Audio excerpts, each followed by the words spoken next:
అందరికీ స్వాగతం. ఈ రోజు ఈ క్లాస్ చాలా ముఖ్యమైనది. ఎందుకంటే సంయుక్త అక్షర పదాలు, ద్విత్వాక్షర పదాలు నేర్చుకున్న తర్వాత సంశ్లేష అక్షర పదాలు అనేవి వాటితో పోల్చుకుంటే చాలా కఠినమైనవి. రాసేటప్పుడు చదివేటప్పుడు చాలా మంది ఇబ్బంది పడతారు. కనుక ఈ వీడియో చివరి వరకు చూడండి. ఖచ్చితంగా మీరు తెలుగు చదవడం రాయడము చాలా స్పష్టంగా నేర్చుకోగలుగుతారు. కనుక ఇటువంటి విషయాన్ని అందరికీ షేర్ చేయండి, లైక్ చేయండి. మొదటిసారి చూసిన వాళ్ళు ఛానల్ సబ్స్క్రైబ్ చేయండి. ఇప్పుడు మనం ఈ విషయంలోకి వెళ్తే ఇక్కడ సంశ్లేష అక్షర పదాలు అని రాసుకున్నాం. సంశ్లేష అక్షరాలు అనేవి ఏంటి తెలుసుకునే ముందు సంయుక్త అక్షరాలు, ద్విత్వాక్షరాల గురించి ఒకసారి గుర్తు చేసుకుందాం. సంయుక్త అక్షరం అంటే ఒక హల్లు కింద వేరే హల్లు ఒత్తు వచ్చి చేరితే దాన్ని సంయుక్త అక్షరం అని అంటాము. ఒక హల్లు కింద అదే హల్లు ఒత్తు వచ్చి చేరితే ద్విత్వాక్షరము. వాటితో ఏర్పడే పదాలని సంయుక్త అక్షర పదాలు, ద్విత్వాక్షర పదాలు అని అంటాం. ఇప్పుడు ఇక్కడ సంశ్లేషం అనేది ఒకసారి మీరు పదాలని క్షుణ్ణంగా పరిశీలిస్తే సంశ్లేష అక్షరాలు ఏంటో మీకు స్పష్టంగా అర్థమవుతున్నాయి. ఒక హల్లు కింద వేరు వేరు హల్లులు, ఒకటి కంటే ఎక్కువ హల్లులు వచ్చేటువంటి పదాలన్నీ అక్షరాలన్నీ సంశ్లేష అక్షరాలు. అంటే ఒక హల్లు కింద ఒకటి కంటే ఎక్కువ అంటే రెండు హల్లులు ఒత్తులు వచ్చి చేరితే దాన్ని సంశ్లేష అక్షరాలు అంటాము. ఆ అక్షరాలతో ఏర్పడే పదాలని సంశ్లేష అక్షర పదాలు. ఇప్పుడు ఈ సంశ్లేష అక్షరాలతో కూడుకున్న పదాన్ని ఎలా చదవాలో ఒకసారి క్షుణ్ణంగా చదువుదాం, నిదానంగా చదువుదాం. చదివి వాటిని ఎలా ఉచ్చరించాలో నేర్చుకుందాం. లక్ష్యం, లక్ష్యం, లక్ష్మణుడు, లక్ష్మణుడు. సద్వ్యాపారం, సద్వ్యాపారం. తత్వం, తత్వం. మత్స్యం. ఇక్కడ ఈ పదాలని చదువుతున్నప్పుడు మీరు గమనించవలసిన విషయం ఏంటంటే ఎలా ఏ అక్షరము సగం చదువుతున్నాము, ఏ అక్షరం పూర్తి చదువుతున్నాము, అసలు ఆ పదాన్ని ఏ విధంగా ప్రొనౌన్స్ చేస్తున్నామో చాలా క్షుణ్ణంగా పరిశీలించండి. అన్ని పదాలు చదువుకున్న తర్వాత ఆ పదాలు చదవడంలో ఎటువంటి మెలకులు పాటిస్తున్నానో ఏ విధంగా మెలకువలు అనేవి చెప్తాను, జాగ్రత్తగా వినండి. ఈ మెలకు అనేది మీరు ఖచ్చితంగా స్పష్టంగా ఇప్పుడు నేను ఎలాగైతే చదివి చెప్తున్నానో అలా మీరు కూడా చదివి చెప్పడానికి వీలుగా నేర్చుకోగలుగుతారు. కాబట్టి ముందు పదాలని చదువుతున్నప్పుడు నేను చదివే విధానాన్ని పరిశీలించండి, అబ్జర్వ్ చేయండి. మళ్ళీ మత్స్యం, స్త్రీలు. ఆర్ద్రత, ఆర్ద్రత. త్రయంబకం, త్రయంబకం. జ్యోత్స్న, జ్యోత్స్న. కక్ష, కక్ష. వస్త్రము, వస్త్రము, వస్త్రము. వక్త్రం, వక్త్రం. స్మృతి, స్మృతి. దుర్వృత్తి, దుర్వృత్తి. లక్ష్మి, లక్ష్మి. ఈర్ష్య, ఈర్ష్య. ఉత్ప్రేక్ష, ఉత్ప్రేక్ష, ఉత్ప్రేక్ష. రాష్ట్రం, రాష్ట్రం. ఊర్ధ్వం, ఊర్ధ్వం. దంష్ట్రలు, దంష్ట్రలు. అస్త్రం, అస్త్రం. సత్క్రియ, సత్క్రియ. భక్ష్యము, భక్ష్యము. దారిద్ర్యం, దారిద్ర్యం, దారిద్ర్యం. దిగ్భ్రాంతి, దిగ్భ్రాంతి. చూడండి, దిగ్భ్రాంతి. నిష్క్రియ, నిష్క్రియ. మర్త్యుడు, మర్త్యుడు, మర్త్యుడు. ప్రాశస్త్యము, ప్రాశస్త్యం, ప్రాశస్త్యం. నిస్త్రాణం, నిస్త్రాణం. శాస్త్రవేత్త, శాస్త్రవేత్త. స్థైర్యం, స్థైర్యం. ఓష్ట్యము. చూడండి, జాగ్రత్త పరిశీలించండి. ఓష్ట్యము. పార్శ్వము, పార్శ్వము. సామర్థ్యము, సామర్థ్యము. అర్ఘ్యము, అర్ఘ్యము. రాష్ట్రపతి, రాష్ట్రపతి. అనిర్వృత్తి, అనిర్వృత్తి, అనిర్వృత్తి. కర్తృత్వము, కర్తృత్వము. ఉద్గ్రంథము, ఉద్గ్రంథము. అస్పృశ్యత, అస్పృశ్యత, నిష్క్రమణ, నిష్క్రమణ, అగస్త్యుడు, అగస్త్యుడు, ఉత్క్రోషము, ఉత్క్రోషము, పౌలస్యుడు, పౌలస్యుడు, పౌలస్త్యుడు, మహాత్మ్యము, మహాత్మ్యము, వైశిష్ట్యము, వైశిష్ట్యము, సత్ప్రవర్తన, సత్ప్రవర్తన.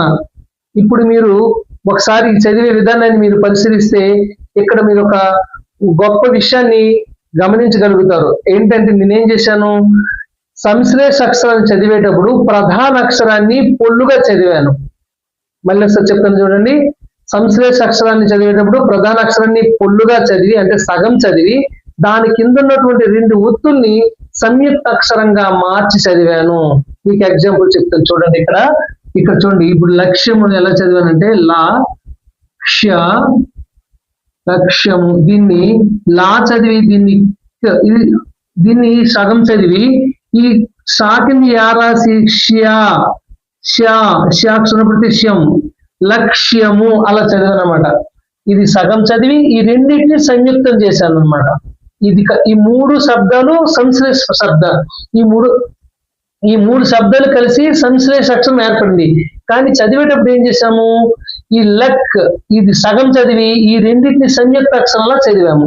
లక్ష్యము, లక్ష్మణుడు, లక్ష్మణుడు అంటే ఇది సగం, ఇది వేరు చేసి ఈ ప్రధాన అక్షరాన్ని పొల్లుగా వేరు చేసి కింద 2 ఒత్తుల్ని సంయుక్త అక్షరంగా మార్చి చదివితే మనకి సంశ్లేష అక్షరాలు చదవడం వచ్చేస్తుంది. అది చూడండి మళ్ళీ ఒకసారి.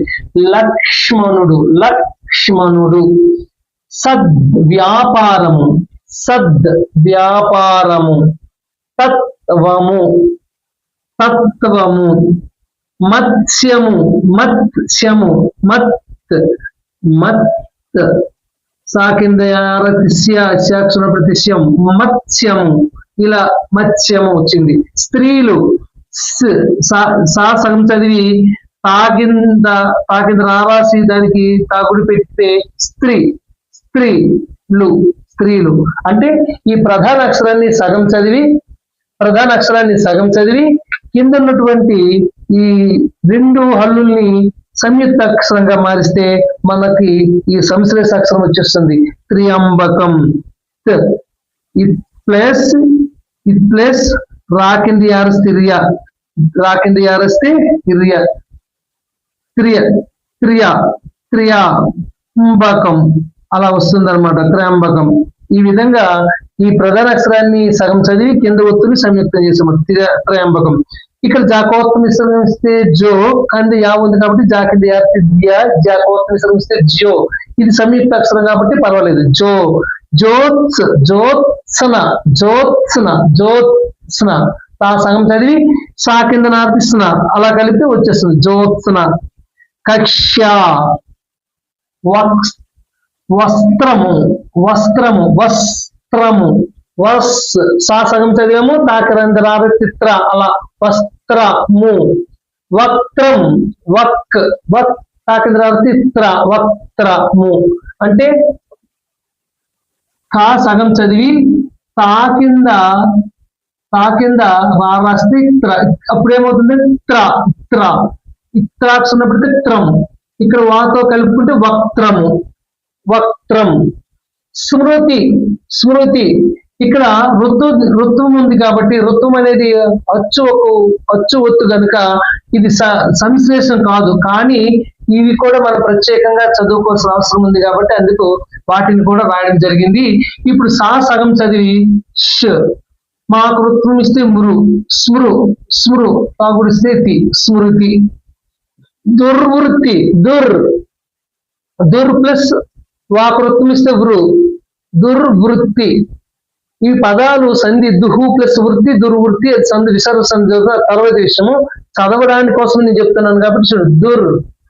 వాకృత్వం ఇస్తే తాకి తరసిస్తే తాగుడిస్తే దుర్వృత్తి. లక్ష్మి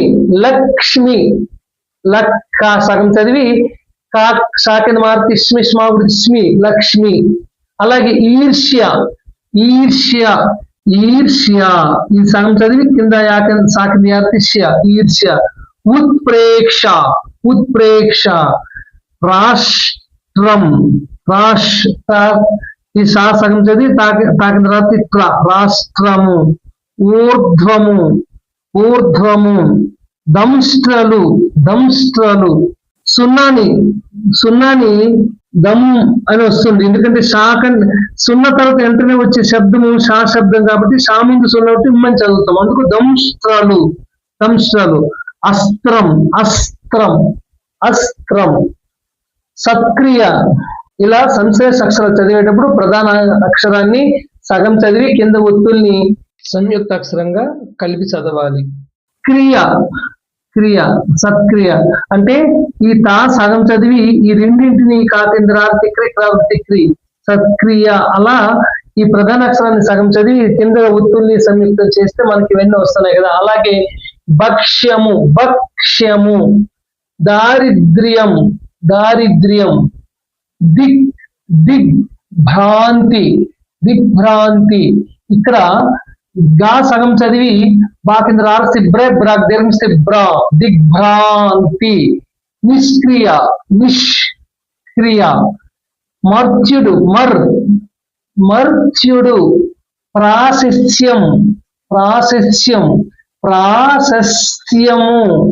అక్కడ సున్నా ఉంది కాబట్టి ప్రాశస్త్యము, మాకు సున్నా పెట్టుకుంటే ప్రాశస్త్యము అవుతుంది. నిస్త్రాణం, నిష్త్రాణం.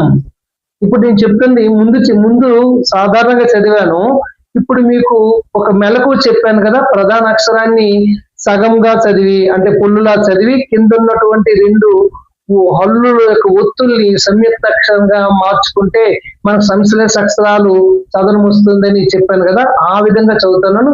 ఇప్పుడు అలా పరిశీలించండి, వినండి, వింటూ ఆ విషయాన్ని గమనించండి. అలా నిష్క్రియ, మర్త్యుడు, ప్రాశస్త్యం, నిస్త్రాణం, నిస్త్రాణం. అప్పుడు సగం చేసి ఈ తాకింద్రాల చిత్రాల చిత్ర నిస్త్రాణం అలా వస్తుంది. శాస్త్ర వేత్త. స్థైర్యం, ఈ స్థైర్యం ఇది సంశ్లేషం కాదు, ఇది ఎందుకంటే ఇక్కడ ఐ అనేది అచ్చు ఒత్తు కాబట్టి ఆ సాకింద స్థాకేత్తమైతే స్థై, ఇది మామూలుగా సంయుక్త అక్షరమే కానీ మనకు ప్రత్యేకంగా నేర్చుకుందాం. స్థైర్యము. ఓష్ట్యం, ఓష్ట్యము, ఓష్ట్యము. పార్శ్వము, పార్శ్వము. చూడండి, పార్శ్వము, పార్శ్వము. సామర్థ్యము, సామర్థ్యము. అర్ఘ్యము, అర్ఘ్యము, అర్ఘ్యము. రాష్ట్ర, రాష్ట్రపతి. అనిర్వృత్తి, అనిర్వృత్తి. కర్తృ, కర్తృత్వము, కర్తృత్వము. ఉద్గ్రంథము, ఉద్గ్రంథము. గాగ్రాకృతి గ్ర, ఉద్గ్రంథము. అస్పృశ్యత, అస్పృశ్యత. నిష్క్రమణ, నిష్క్రమణ. అగస్త్యుడు, అగస్త్యుడు. ఉత్క్రోషము, ఉత్క్రోషము, ఉత్క్రోషము. కాకింద్రారు తిక్ర కోత్తమిస్తే క్రో, ఉత్క్రో. మాకుమిస్తేమో ఉత్క్రోషము. పౌలస్త్యుడు, పౌలస్. తాకింద యారు తిత్య త్యాకుమిత్యు, పౌలస్త్యు. దక్కుమిస్తేడు, పౌలస్త్యుడు. మహాత్మ్యము, మహాత్మ్యము. వైశిష్ట్యము, వైశిష్ట్యము. సత్ప్రవర్తన. ఈ వీడియో లెంత్ ఎక్కువ అవుతుంది కాబట్టి ఈ విధంగా ఈ వీడియోలో చదవడం నేర్చుకుందాము. నెక్స్ట్ మనం వీడియోలో ఖచ్చితంగా ఎలా రాసేటప్పుడు ఎటువంటి మెలకులు పాటించాలో, డిక్టేషన్ చేసేటప్పుడు ఏ అక్షరం ముందు రాయాలి, ఏ ఒత్తు ముందు రాయాలి అనేది ఆ పదాలని విశ్లేషించి 2 పద్ధతుల్లో చదువుకున్నాం. ఇప్పుడు ఈ పదాన్ని మొదటిసారి చదివేటప్పుడు నేను సాధారణంగా చదివాను, మీరు ఆ ఉచ్చారణ విన్నారు, ఆ పదాలు విని వాటిని ఎలా పలకాలో గమనించారు.